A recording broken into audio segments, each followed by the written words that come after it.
아이들, 교회 학교 아이들이 많지는 않지만 우리 아이들도 이렇게 하나님의 말씀으로 잘 무장하고 나아가는구나 라고 하는 걸 보면서 마음에 참 위로가 됩니다.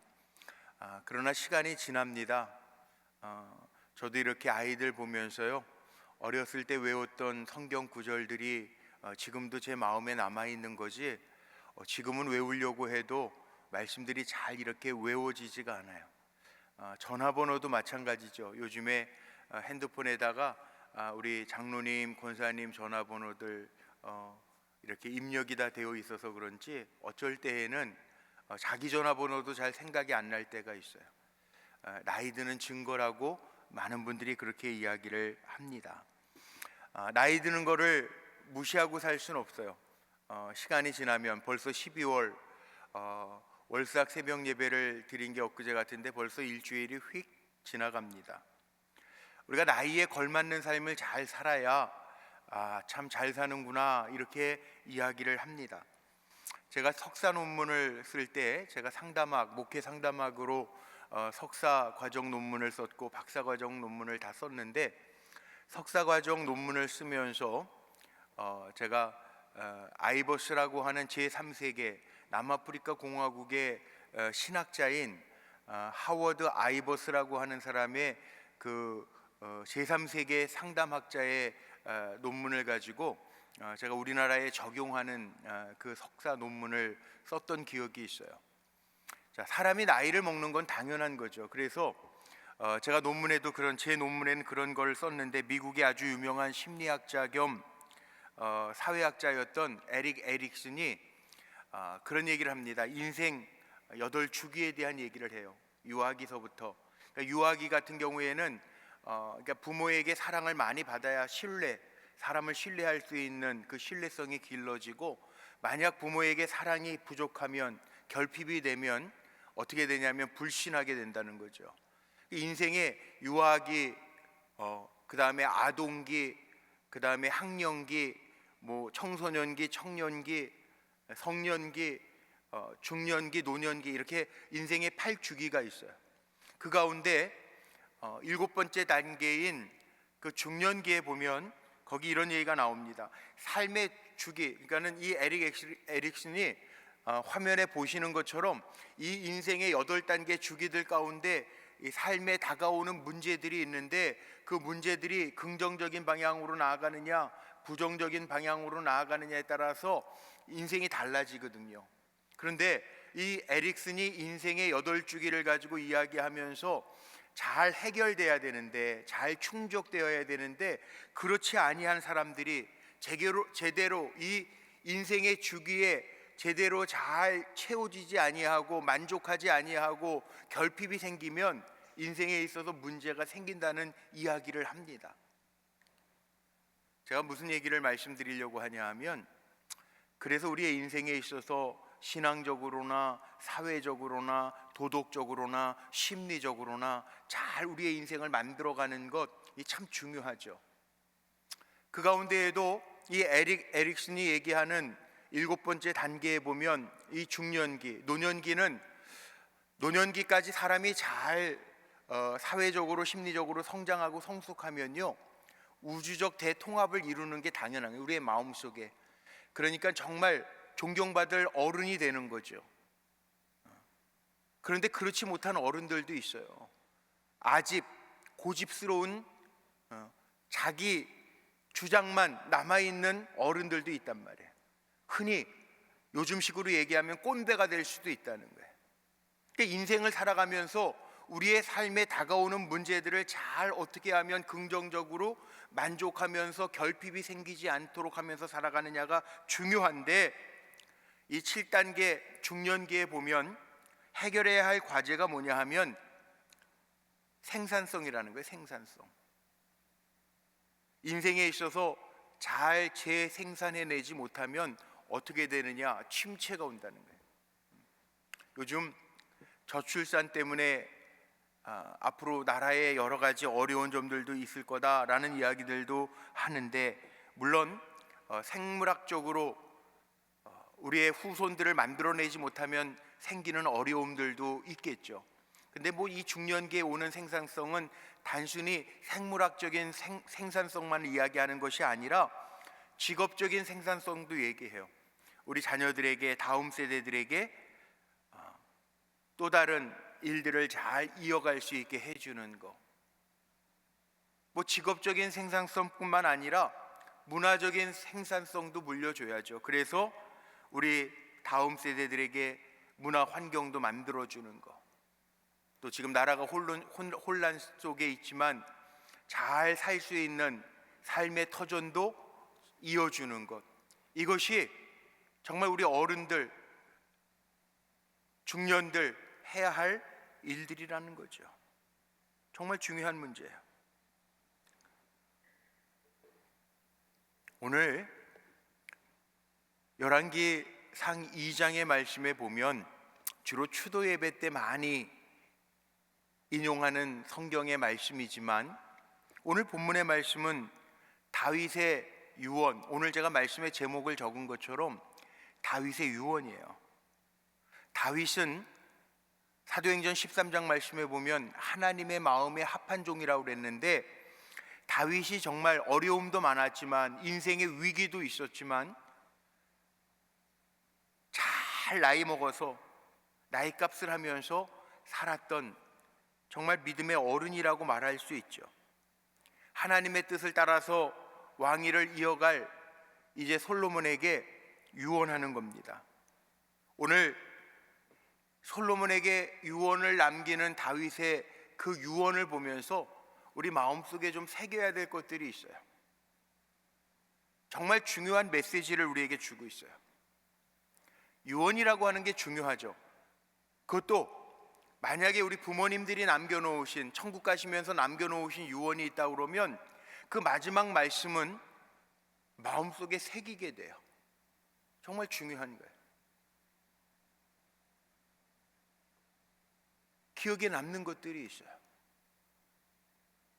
그것이 신앙적으로, 성경적으로 좋은 말씀도 있고 삶의 관계에 있어서도 좋은 말씀들이 있어요.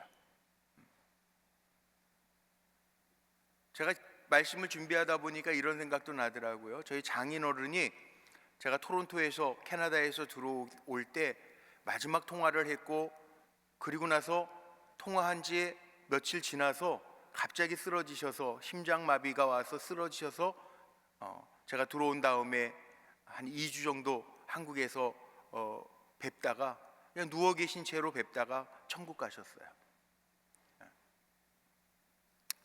벌써 뭐 14년 정도가 지났네요.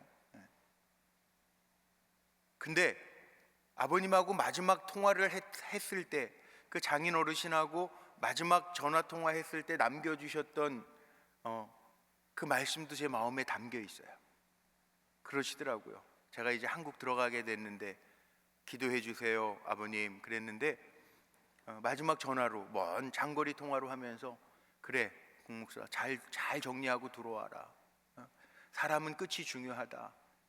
그 교회에도, 섬기던 교회에도 상처가 되지 아니하게, 담임 목사 바뀌는 것 때문에 상처가 되지 않게 잘하고 와라. 옛 어르신들 말에 먹던 우물에 침 뱉지 않는다는데 잘 정리해야 된다. 어떻게 될지 모르는 거다.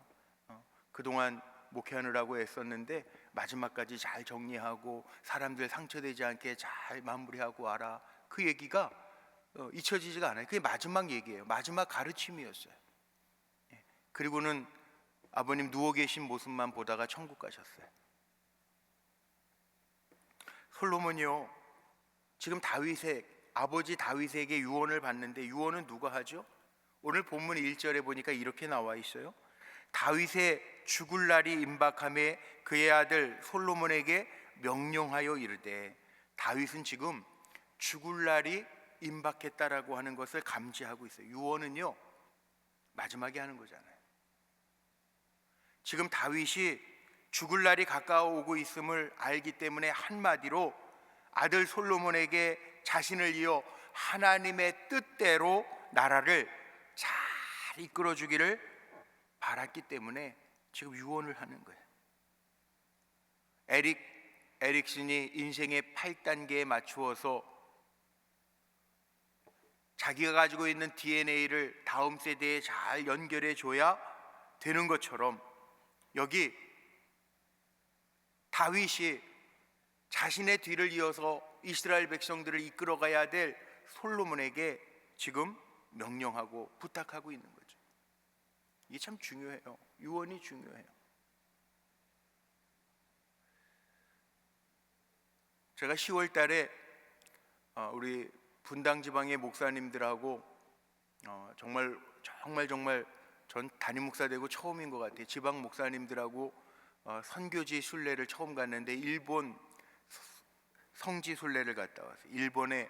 저는 일본의 기독교인이 0.3% 얼마 되지 않으니까, 일본 기독교는 정말 우리 장승곤 목사님도 일본 교회 섬기다가 오셨잖아요. 우리나라가 선교해야 되는 선교지라고만 생각했는데 잘 몰랐어요. 일본을 난생 처음으로 가봤어요.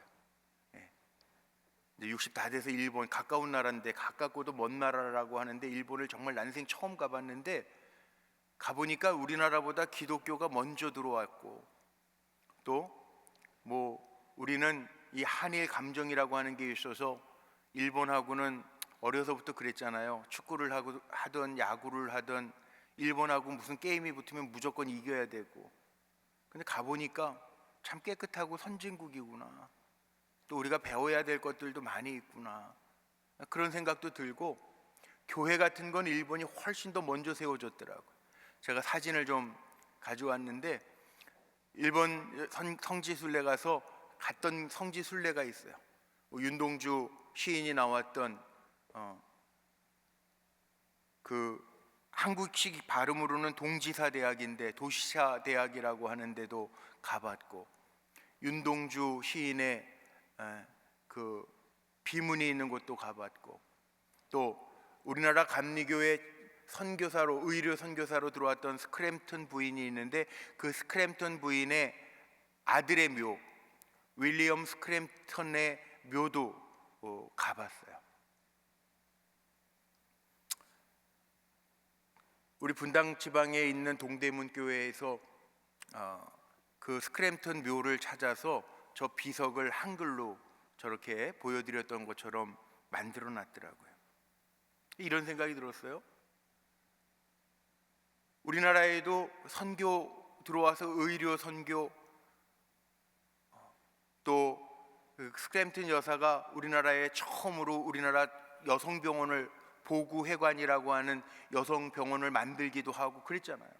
그런데 이런 역사들이 있는데, 이 선교사들의 그 헌신과 수고는 하나님은 기억하시겠지만, 저렇게 만들어 놓기 전에 어디 외국인 그 순교자들 묘에다가 그냥 막 묻어놨던 걸 찾아서 저렇게 옮겨놨더라고요.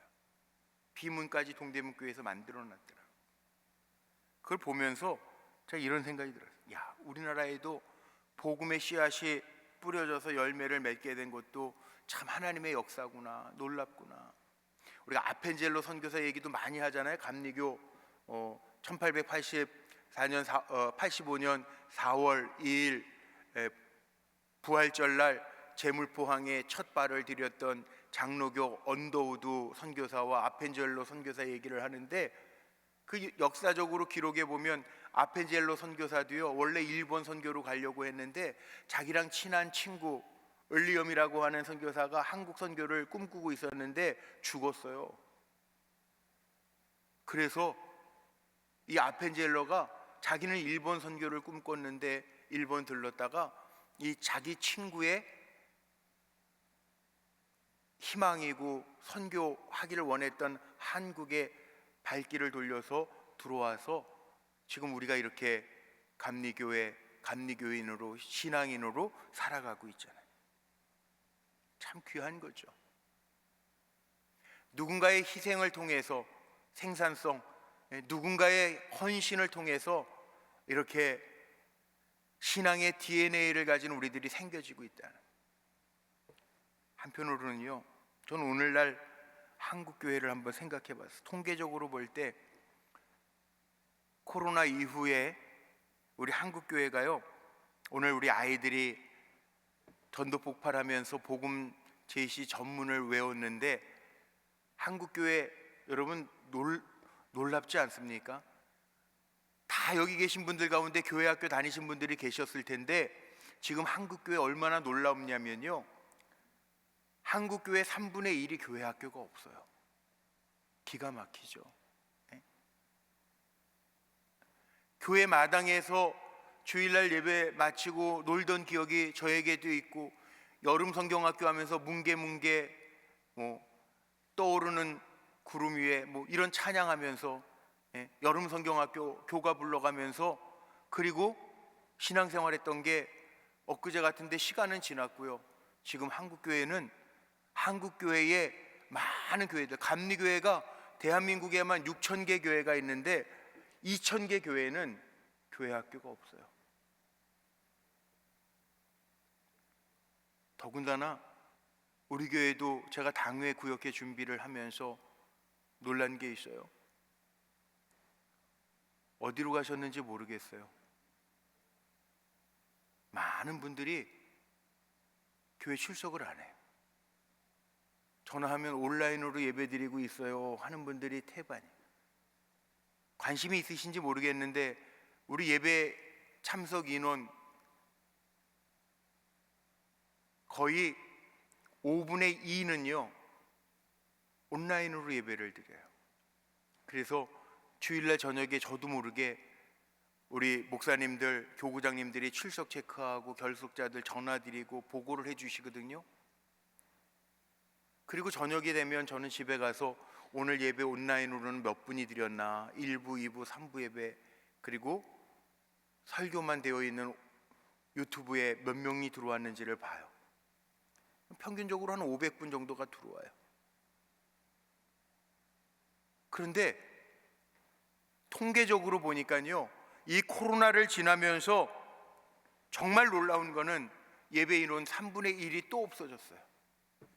교회 학교도 3분의 1이 없어졌는데 코로나 지나고 나서 주의 몸된 교회 안으로 들어와서 예배드리는 예배자들이 3분의 1이 없어졌다. 다음 세대에 복음을 전하려고 하는 열정도 식어지고 있어요. 죄송하지만 다윗이 믿음의 유언을 지금 솔로몬에게, 아들에게 주고 있어요. 요즘에 믿음의 유언을 남기지 못하는 믿음의 부모들이 점점 안타깝게도 많아지고 있다는.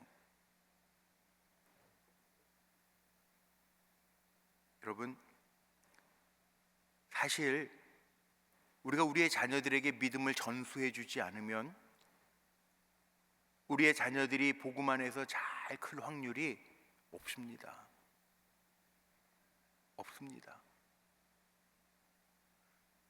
얼마 전에 수능을 마쳤어요. 수능을 마쳤는데 제가 어느 집사님 그런 간증을 했다고, 마더와이즈에서 그런 간증을 했다고 그래서 제가 참 도전을 받고 역시 그랬어요. 엄마가 간증하는 거예요. 엄마는 고3 아이일 때 고3이니까 교회 안 가도 된다, 그리고 온라인으로 예배 드리는데, 아이는요 더 교회 가야 되겠다 그러고 교회 가가지고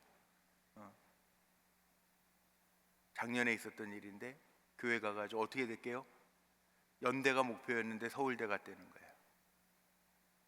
전 이런 간증은 여러분들이 좀 아멘 했으면 좋겠는데, 내 자녀가 아니니까 기분이 별로 안 좋으세요? 훌륭하지 않아요? 네? 엄마는 온라인으로 예배드려도 되고 고3이니까 온라인으로 예배드려라, 교회 더 가고 싶어서 교회 가서 열심히 예배드리고 공부하고, 목표가 연세대학이었는데 서울대 갔다니까요. 지금 다니고 있다니까요. 감사하잖아요. 그 엄마도 신앙적으로 이제 도전을 받으면서 깨닫고 뉘우치니까 간증하는 거잖아요. 그 얘기를 들을 때 마음이 뭉클해요. 근데 우리는 어떻게 하는 줄 아세요? 다윗처럼 유언하면 참 좋겠는데 현실하고 너무 많이 타협하면서 소망을 잃어버리게 해요. 오늘 다윗이 남겨놓은 유언은 우리가 신앙생활하고 앞으로 살아가는데 너무 중요한 말씀입니다. 두 가지를 유언합니다.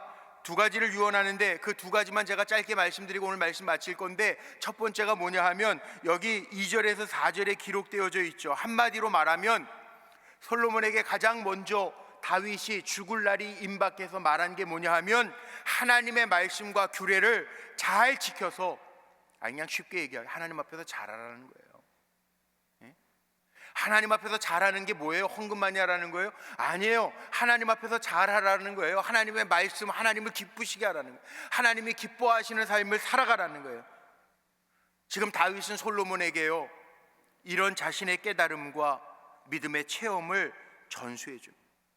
하나님의 말씀을 따라 왕이 됐던 다윗이 원래는 다른 아들들도 있어요.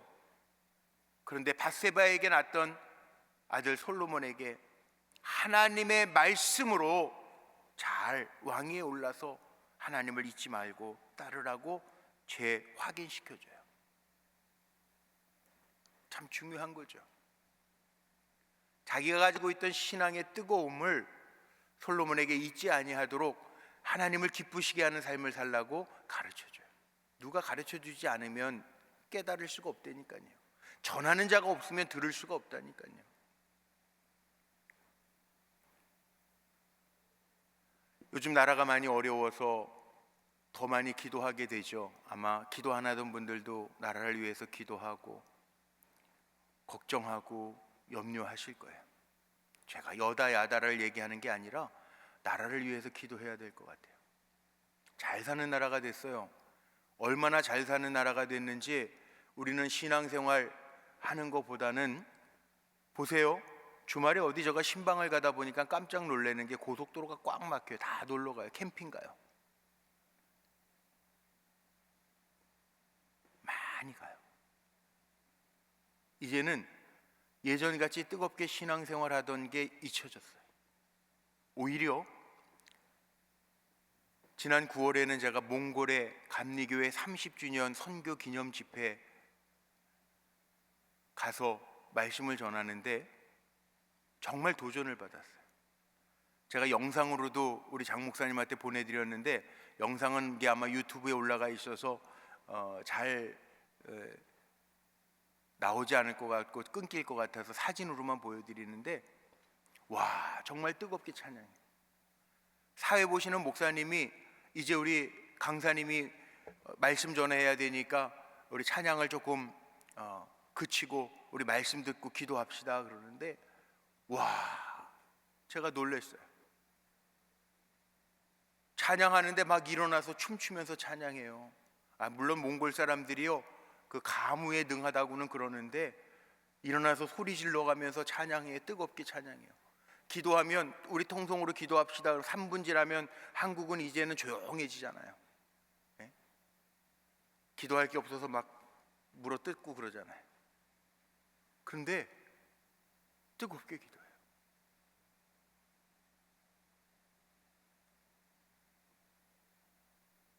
제가 집회에 인도하는 날은 특송을 하는 분들이 어디서 온 분들이냐면, 이 집회, 감리교회 연합 집회에 참여하려고 650km, 거기는 도로 사정이 대한민국처럼 고속도로가 잘 돼 있지도 않습니다.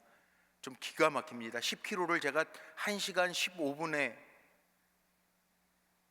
1시간 15분? 1시간 50분에 가서 50분. 우리 청년들도 그 얘기를 한번 하더라고. 몽골 갔다 와서 길이 너무 막혀요. 울란바토르 너무 기가 막혀요. 그러더니 저도 놀랐어요. 숙소에서 집회 장소까지 10km, 딱 9km 정도 떨어져 있는데 1시간 50분 걸린 적이 있어요. 야, 기가 막히더라고. 걸어가는 게 빠를 뻔했어요. 못 살아요. 그런데 650km 떨어져 있는 그곳에서요, 교인들이 와가지고 특송을 하는 거예요. 20 몇 명이 와서 특송을 하는데 거기에는 젊은 장님도 있고요. 눈물이 핑 돌았어요. 근데 자금의 우리나라의 상황을 보면서요, 제 마음에 회개가 되다. 하나님, 은혜 가운데 이렇게 정말 번성, 우리 교회 금년도 표처럼 번성하게 하셨는데 우리는 신앙적인 거 다 잊어버리고 믿음도 다 까먹고 뜨거움도 다 잊어버리고 그리고 껍데기만 남아 있는 거 아닌가? 다윗은 솔로몬에게 하나님의 말씀을 대로 살아가면서 그 말씀과 규례를 지켜가면서 하나님을 기쁘시게 하라고 유언하고 있는데, 그거 잃어버리면요 타락이잖아요. 솔로몬도 그거 잃어버렸으니까 힘들었잖아요. 우리가 잊어버리면 안 되는 게 있어요. 철저하게 순종하고 말씀 가운데 살지 않으면 정말 이렇게 불어버리시면 날아가는 게 우리 인생이에요. 이거 기억하라는 거예요. 우리 사랑하는 성도님들, 나라를 위해서도 기도하면서 우리 가정을 위해서, 교회를 위해서도 기도하면서 점검해 봐야 될 게 있습니다. 내가 말씀대로 살아가면서 하나님의 기쁨이 되고 있는가 잘 점검하고 다시금 원위치에서 주님 안에서 승리할 수 있는 저와 여러분 되기를 주의 이름으로 축복합니다. 두 번째 기억해야 할 것이 있어요. 다윗이 부탁하는 게 있는데요, 사람을 분별하라는 거예요. 사람 잘 분별하라. 오늘 5절과 9절 말씀에 보면요, 다윗이 예언을 하면서 유언을 하면서 솔로몬에게 하나님이 맡기신 일을 감당할 때 도움이 되는 사람이 있고 도움이 되지 않는 사람이 있다라고 하는 것을 분명하게 이야기합니다. 오늘 본문 5절로 9절 말씀 보세요. 거기에 자기를 힘들게 했던 사람의 이름을 얘기해요. 누구요? 스루야의 아들 요압. 다윗의 군대 장관이었는데 마지막에 배반하잖아요. 배반했던 요압 장군에 대한 이야기를 해요. 그리고 다윗의 아들의 반란 때문에 다윗이 힘들어할 때 다윗을 조롱하고 비난했던 시므의 이야기를 하고 있어요. 반면에 자기를 어려운 순간에 도와줬던, 고마웠던 바르실레의 아들들에 의한 이야기도 하고 있어요. 피할 곳을 내어주었고 먹을 것을 공급해줬던 그 바실레의 아들들을 이야기하고 있어요. 무슨 얘기죠? 우리도 신앙생활하고 살아갈 때 잘 분별해야 돼. 우리를 영적으로 망하게 하는 사람이 있고 우리에게 영적으로 더 충만하게 하나님의 영을 공급해 주는 사람이 있다는 거죠. 그런데 우리가 이 사람들을 잘 분별하면서 우리가 더 성숙해 가야 되는데, 우리가 이 사람과의 관계에서 실패하는 이유가 있습니다. 기준을 잘못 정하면 실패합니다. 우리의 사람 관계 속에요, 성공을 위한 관계인가? 우리는 인간적인 성공만을 따지면서 사람 사귈 때 있어요. 뭔가 행복한 삶을 도움을 줄, 물질적으로 도움 줄 그런 줄 잡으면서 살아갈 때가 있어요. 아니에요. 우리 그리스도인들은요, 사람을 분별할 때 기준이 분명해야 돼요. 그게 뭐냐 하면 믿음 생활을 기준으로 삼아야 돼요. 그래서 분별해야 돼요. 저는 오늘도 기도의 자리에 있는 여러분들이 기도의 자리에 없고 껍질로만 신앙생활하는 사람들에게 여러분이 일깨움을 줄 수 있는 믿음의 친구들이 되었으면 좋겠어요. 네. 이게 영향력이잖아요. 선한 영향력.